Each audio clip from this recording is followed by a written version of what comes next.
Hello friends, welcome to Edushine law. आज के इस लेक्चर 2 में हम डिस्कस करेंगे relevancy and admissibility of evidence and facts के बारे में। इन लेक्चर 1 हमने देखा था, थोड़ा सा इंट्रोडक्शन हमने डिस्कस किया था अबाउट एविडेंस एक्ट, और हमने देखा था fact in issue and relevant fact, what is fact in issue and what is relevant fact. तो उसी के टॉपिक को आगे बढ़ाते हुए हम लोग relevancy and admissibility of evidence and fact के बारे में डिस्कस करेंगे आज के क्लास में। And this is a very conceptual topic और बहुत ही कॉन्सेप्चुअल क्वेश्चंस आते हैं लॉ के एग्जाम्स में। तो क्या होता है कि जो लॉ की जो स्टडीज है, कोई भी लॉ हो, चाहे वो एविडेंस एक्ट हो, सीआरपीसी हो, आईपीसी हो, कोई भी लॉ हो, उसके जो सेक्शंस होते हैं ना, उसको हमेशा इंटरलिंकिंग करके पढ़ना चाहिए, ना कि इन आइसोलेशन। अगर इन आइसोलेशन पढ़ोगे तो लॉ बहुत ही टफ होता जाएगा और इतने सारे सेक्शंस, ऐसा लगेगा कि इतने सारे सेक्शंस है, कैसे इसको याद रखे या फिर कैसे इसको प्रिपरेशन पूरी कंप्लीट करे। लेकिन जब इंटरलिंकिंग करके पढ़ोगे तो लॉ को याद रखना भी आसान हो जाएगा, और लॉ इतना लॉजिकल हो जाता है कि लॉ की स्टडीज बहुत ही एंजॉयबल हो जाता है। तो चलिए आज के टॉपिक को हम स्टार्ट करते हैं, about relevancy and admissibility of evidence and fact. तो देखिए, जो रिलेवेंसी होता है, रिलेवेंसी या तो लॉजिकल रिलेवेंसी होता है या तो लीगल रिलेवेंसी होता है। तो रिलेवेंट फैक्ट में हमने एक चीज हमें देखा था कि relevant fact can not exist in isolation, right. अगर हम ये कहते हैं कि fact 1 is a relevant fact of fact 2, then F1 as a relevant fact cannot exist in isolation. F1 has to be connected with F2. F1 has to be connected with F2 in such a particular manner. अब इसका एक logical relevancy होता है, logically connected, और दूसरा होता है legal relevancy. ठीक है, तो अगर लॉजिकली कनेक्टेड है, ठीक है, फॉर एग्जांपल हम मान लेते हैं जैसे कि a crime scene has been found, a crime scene has been found, and a particular fingerprint has been found of an unidentified person. A fingerprint has been found of an unidentified person in that crime scene. तो logical relevancy इसमें क्या कहता है कि हो सकता है कि जो जिसका फिंगरप्रिंट वहां पे मिला है वो वहां पे रहा हो और उसके कोई इन्वॉल्वमेंट रहा हो इस क्राइम में, right. That is logical relevancy. क्या वो लीगल रिलेवेंसी है? लीगल रिलेवेंसी के लिए हमें देखना पड़ेगा whether that fact is connected to the main fact in a manner under section 6 to 55 of Indian evidence act और नॉट। तो अगर इन दिस मैनर में कनेक्टेड है तो वो लीगल रिलेवेंसी है। और लॉजिकल रिलेवेंसी जो हमारे लॉजिक कहता है कि ये इसके साथ कनेक्टेड है लॉजिकली, तो वो लॉजिकल रिलेवेंसी हो जाता है। तो अगर हम एक वेन डायग्राम बनाएं तो this will be a logical relevancy, this will be considered logical relevancy.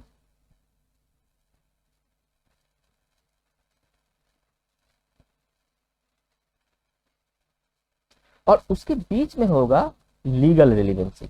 अगर वो लीगल रिलेवेंसी है तो लॉजिकल रिलेवेंसी जरूर होगा।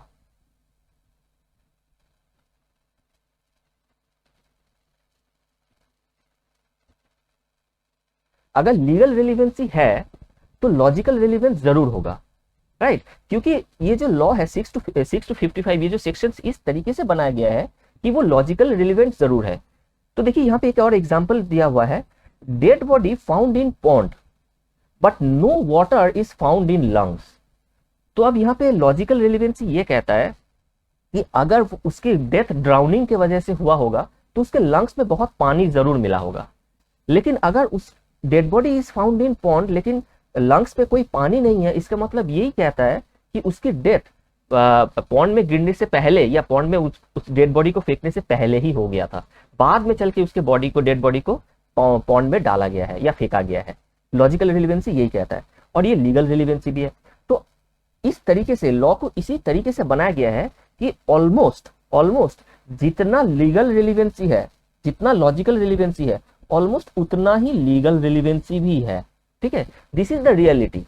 तो ये जो जितने भी रिलेवेंट फैक्ट है ना, उसको अगर लॉजिकली रिलेवेंट है तो 6 to 55 के अंदर उसी तरीके से इनपुट किया भी जा सकता है, and that depend upon the credibility of the lawyer और द एडवोकेट जो कि ये केस लड़ रहा है, जो कि ये साबित करना चाहता है, ये केस को प्रूव करना चाहता है, उसके ऊपर डिपेंड करता है वो किस तरीके से इसको प्रूव करना चाहता है, किस तरीके से उसको रिलेवेंट दिखाना चाहता है, राइट। अब देखिए, एडमिसिबिलिटी। तो ये तो हो गया रिलेवेंसी। अब आते हैं हम एडमिसिबिलिटी में। एडमिसिबिलिटी मतलब कि कोई भी एक एविडेंस एडमिसिबल है या नहीं कोर्ट में, ठीक है। अब देखिए यहां पे हम लोग सीधा चाहते हैं under section 165 of Indian evidence act. 165 में यह कहा गया है, judgement is not to be based on irrelevant fact but on relevant fact prove to the satisfaction of court. तो यहां पे सीधा ये बोल रहा है कि जो इररिलेवेंट फैक्ट है that will not at all B admissible, क्योंकि जजमेंट इररिलेवेंट फैक्ट के ऊपर बेस करके नहीं हो सकता। जजमेंट हमेशा सिर्फ रिलेवेंट फैक्ट के ऊपर बेस करके ही हो सकता है। और ये जज की जिम्मेदारी है, ये कोर्ट की जिम्मेदारी है कि वो इररिलेवेंट फैक्ट पे एविडेंस ना ले, क्योंकि इररिलेवेंट फैक्ट कोर्ट में प्रूव करना अलाउ नहीं किया जाएगा and it is the responsibility of the court. Court की जिम्मेदारी ये होता है कि सिर्फ और सिर्फ रिलेवेंट फैक्ट ही वो एडमिसिबल हो, रिलेवेंट फैक्ट को ही एडमिट करे। अब कोई भी एक लॉयर या कोई भी एक पार्टी जब ये प्रपोज करता है कि suppose a party wants to proposing that he wants to prove this three fact F1, F2 and F3। अगर कोर्ट को ये लगता है कि F1, F2 and F3 is not relevant, court को अगर ऐसा लगता है, then court will ask the party to prove how F1, F2 and F3 is relevant fact। ये उसी पार्टी के ऊपर ये बर्डन ऑफ प्रूफ हो जाएगा, जिम्मेदारी हो जाएगा कि उसको ये प्रूफ करना पड़ेगा कि इनकी जो रिलेवेंसी है उसको पहले प्रूफ करे, उसके बाद दिस फैक्ट और this evidences will be admissible. अगर वो ये प्रूफ नहीं कर पाया कि किस तरीके से वो रिलेवेंट है, तो कोर्ट इस एविडेंसेस को लेगा ही नहीं। This evidences will be inadmissible, वो एडमिसिबल होगा ही नहीं, राइट। लेकिन अगर ऐसे फैक्ट को प्रपोज किया जा रहा है जो कि मैनिफेस्ट दिख रहा है, सबको समझ में आ रहा है, मैनिफेस्टली दिख रहा है कि हाँ ये रिलेवेंट है, तो court will not ask the party to prove those fact, क्योंकि ये मैनिफेस्टली दिख रहा है कि हाँ ये रिलेवेंट है। तो क्या होता है कि देखिए, admissibility of evidence depends upon the relevancy of fact. अगर वो फैक्ट रिलेवेंट है तो वो एविडेंस एडमिसिबल है, लेकिन admissibility of fact is depending upon whether that fact is duly proved और नॉट। क्योंकि देखिए, सपोज पार्टी ने प्रपोज किया कि he wants to prove fact 1, right. अब फैक्ट 1 को प्रूव करने के लिए वो कुछ एविडेंसेस देंगे, चाहे वो किसी के टेस्टिमोनी हो या फिर कोई डॉक्यूमेंट्री एविडेंस हो, कुछ एविडेंसेस वो देंगे। वो एविडेंसेस एडमिसिबल है, वो एविडेंसेस कोर्ट देखेगा कि ये एविडेंसेस लेगा और कोर्ट उसके ऊपर जांच करेगी, राइट, कंसीडर करेगा। लेकिन उन सारे एविडेंस को देखने के बाद अगर कोर्ट को ये लगता है कि उन सारे एविडेंसेस के बाद भी फैक्ट 1 प्रूव नहीं हो रहा है ड्यूली, तब वो एविडेंसेस तो एडमिसिबल था लेकिन वो फैक्ट एडमिसिबल नहीं होगा, क्योंकि वो फैक्ट प्रूव ड्यूली नहीं हुआ है। तो इट इज 2 स्टेज। पहले ये आता है कि ये देखा जाता है कि whether that fact is relevant और इररेलिवेंट। अगर वो इररेलिवेंट है तो वो एविडेंस एडमिसिबल नहीं है, अगर वो रेलिवेंट है तो वो एविडेंसेस एडमिसिबल है। उसके बाद ये देखा जाता है कि whether that fact has been duly proved और नॉट, राइट। अगर प्रूव हो जाता है तब जाकर के वो फैक्ट एडमिसिबल हो जाता है। और इसी चीज को हम लोग एक एग्जाम्पल के तौर पे देखते हैं, जैसे कि सपोज एक fact in issue he main होता है, सारे जो केसेस होता है वो इसी के इर्द गिर्द घूमता रहता है। फैक्ट इन इशू को ही प्रूव या डिसप्रूव करने की कोशिश किया जाता है।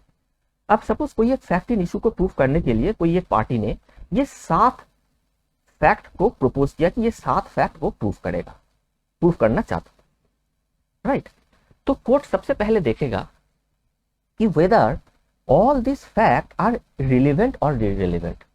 अगर कोर्ट को ये लगता है कि F1 and F2 are not relevant, it is irrelevant, तो पार्टी को प्रूव करने के लिए बोला जाएगा कि how F1 and F2 is relevant. और अगर पार्टी वो प्रूफ करने से फेलियर रहा तो F1 और F2 as a irrelevant fact will become inadmissible,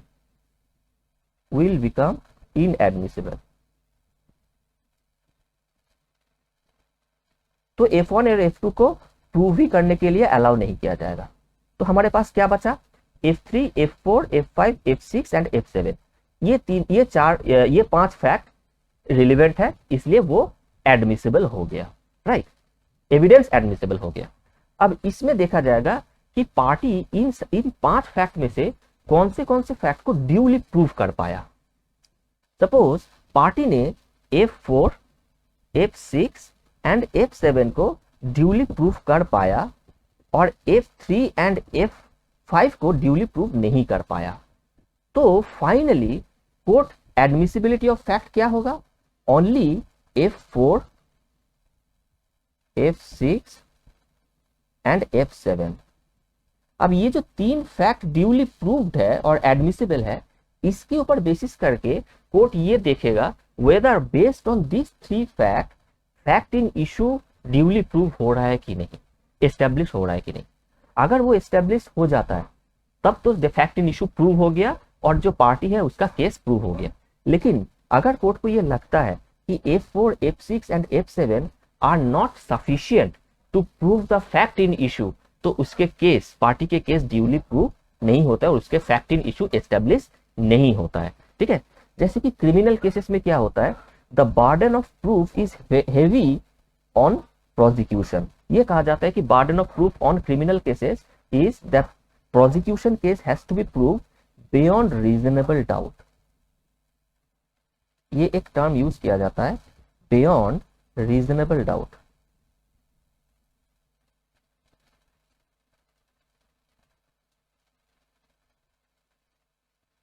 right, अब ऐसे केसेस में अगर ये 3 फैक्ट, जो 3 रिलेवेंट फैक्ट है जो प्रूव हुआ, उसके ऊपर बेसिस करके अगर क्राइम प्रूव हो जाता है बियॉन्ड रीजनेबल डाउट, तब तो ठीक है। लेकिन अगर beyond reasonable doubt crime prove नहीं होता है तो कोर्ट के पास भी कोई और उपाय नहीं रहेगा other than acquittal of the accused. ठीक है, अब देखिए यहाँ पे कुछ एक्सेप्शंस भी है। ठीक है, जैसे कि हमने कहा कि अगर कोई इरेलीवेंट फैक्ट है तो वो एडमिसिबल नहीं है, अगर वो रिलेवेंट फैक्ट है तो वो एडमिसिबल है। लेकिन कभी कभी क्या होता है, sometimes some facts may be relevant but not admissible. Relevant होते हुए भी एडमिसिबल नहीं होता है। Example, confession before police under section 25 and 26 of Indian evidence act. वो रिलेवेंट तो है, लेकिन एविडेंस एक्ट ये कहता है कि despite it being relevant it is not admissible, the evidence is not, court will not allow this evidence to be prove. इसके एक और एग्जांपल होता है प्रिविलेज कम्युनिकेशन, जो कि हम लोग बाद में डिस्कस करेंगे। ठीक है, प्रिविलेज कम्युनिकेशन वो रिलेवेंट अगर है भी तो भी कोर्ट उसको अलाउ नहीं करेगा प्रूव करने के लिए, because that is inadmissible.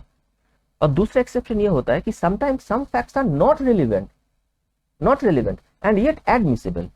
Example, under section 155 of Indian evidence act, जहां पे ये कहा गया कि credibility of witness can be checked और credibility of witness can be impeached.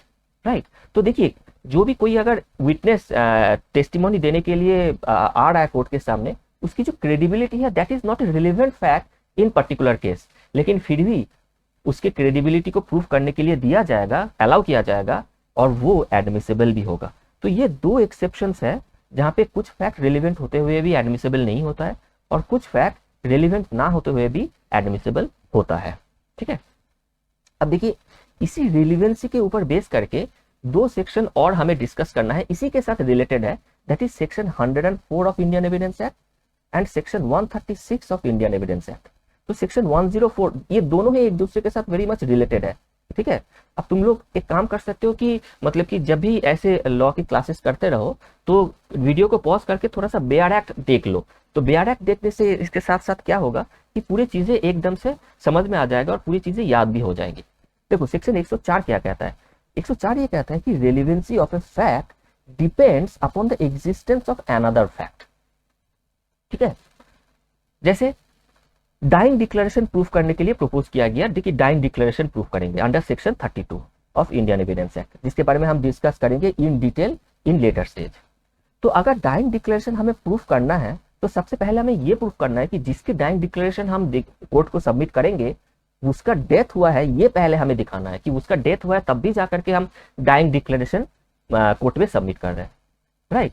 दूसरा, to give secondary evidence of a lost document. कोई भी डॉक्यूमेंट जब खो जाता है तो उसका जो प्राइमरी डॉक्यूमेंट है उसका भी जो प्राइमरी डॉक्यूमेंट है उसको प्रूव नहीं किया जाता, उसको प्राइमरी डॉक्यूमेंट से जनरली प्रूव किया जाता है, सेकेंडरी डॉक्यूमेंट को अलाउ नहीं किया जाता है। तो लेकिन जो सेकेंडरी डॉक्यूमेंट्स अगर प्रूफ किया जाता है तो पहले दिखाना पड़ेगा कि वो डॉक्यूमेंट किस तरीके से डिस्ट्रॉय हो गया है या खो गया है, and that has been described under section 65B। इसके बारे में भी हम इन डिटेल डिस्कस करेंगे नेक्स्ट लेटर स्टेज में, राइट। तो अगर सेकेंडरी एविडेंस प्रूफ करना है इस बेसिस पे कि there is a lost document, तो पहले ये प्रूफ करना पड़ेगा कि the document has been lost, ये पहले प्रूफ करना होगा। अब देखिए ये तो रहा सेक्शन 104। अब 104 का ही और ज्यादा एक्सप्लेनेशन 136 में दिया गया है, लेकिन 136 का जो पहला पैराग्राफ है, फर्स्ट प्रोविजन है, उसमें ये कहा गया है कि the main process of admissibility according it gives the main process of admissibility. According to this section, the judge may ask the party proposing to give evidence to prove the relevancy of the fact. जैसे कि मैंने इसके पहले discuss किया कि कोई भी fact अगर रिलेवेंट है, प्रपोज किया जा रहा है, तो कोर्ट में आस्क कि कैसे रिलेवेंट है, and the burden of proof is on the party, कि जो प्रपोज कर रहा है कि कैसे वो रिलेवेंट है। लेकिन अगर वो मैनिफेस्ट है तब कोर्ट ये नहीं पूछेगा, राइट। तो लेकिन 136 104 को कैसे और एक्सप्लेन करता है ये देखिए। यहाँ पे मेनली दो कंडीशन दिया गया है, दो कंडीशन। एक होता है कि relevancy of one fact depends upon the existence of an irrelevant fact.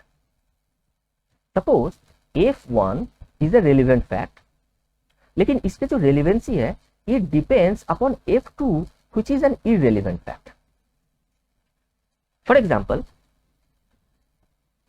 किसी का डेथ हो गया है और उसका एक हेयर से एविडेंस हमें कोर्ट में सबमिट करना है, राइट। तो जिस पर्सन का डेथ हो गया है that is F2 which is an irrelevant fact in that case. लेकिन उनका जो उन्होंने जो कहा था, उनका जो हेयर से एविडेंस है F1 वो रिलेवेंट है। अब देखिए normally hearsay evidence admissible नहीं है, right, that is the cardinal principle. लेकिन कुछ कुछ एक्सेप्शंस होता है जिस केसेस में हेयर से एविडेंस एडमिसिबल हो जाता है, and this is one example. तो ऐसे केसेस में पहले पार्टी को F2 को प्रूफ करना पड़ेगा। जो इररिलेवेंट फैक्ट है जिसके ऊपर डिपेंड कर रहा है F1 की रिलेवेंसी, पहले उसको प्रूफ करना पड़ेगा और उसके बाद ही कोर्ट अलाउ करेगा F1 को प्रूफ करने के लिए। या तो फिर अगर पार्टी ये प्रपोज करता है कि पहले हम F1 को प्रूफ कर देते हैं उसके बाद हम F2 प्रूफ करेंगे, तो पार्टी को एक अंडरटेकिंग देना होगा। पार्टी को एक अंडरटेकिंग देना होगा कि हाँ पहले हम F1 प्रूफ करेंगे उसके बाद F2 को प्रूफ करेंगे। ये अंडरटेकिंग कोर्ट पार्टी देगा, तब भी जाकर के कोर्ट अलाउ करेगा कि F1 पहले प्रूफ करे F2 बाद में। अगर अंडरटेकिंग नहीं देता है तो कोर्ट ये अलाउ करेगा ही नहीं। दूसरा कंडीशन ये कहता है कि relevancy of a fact depends upon the another relevant fact. तो अब यहाँ पे F3 is a relevant fact which depends upon F4 which is also a relevant fact. यहाँ पे क्या था, F1 was relevant, however F2 was irrelevant.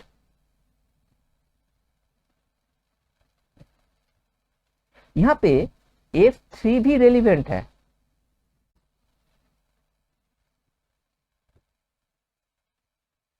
And F4 भी relevant है। तो इन केसेस में court in its discretion, court में allow the party either to prove F3 first और F4 फर्स्ट। ये कोर्ट के ऊपर डिस्क्रिशन के ऊपर डिपेंड करता है, कोर्ट अलाउ कर सकता है, ठीक है, क्योंकि यहाँ पे दोनों ही फैक्ट रेलिवेंट है, ठीक है। तो ये रहा दो सेक्शन, वो 104 और 136, ठीक है। हम लोग थोड़ा सा आगे चल के देख लेते हैं कि देखिए यहाँ पे 165, यहाँ पे 165, राइट, और वहां पे सेक्शन 104, सेक्शन 136, ये सारे सेक्शंस एक दूसरे के साथ लिंक्ड है, ठीक है ना, और इन सारे सेक्शंस को एक साथ पढ़ना चाहिए, ठीक है। तो that is all for today's class, okay.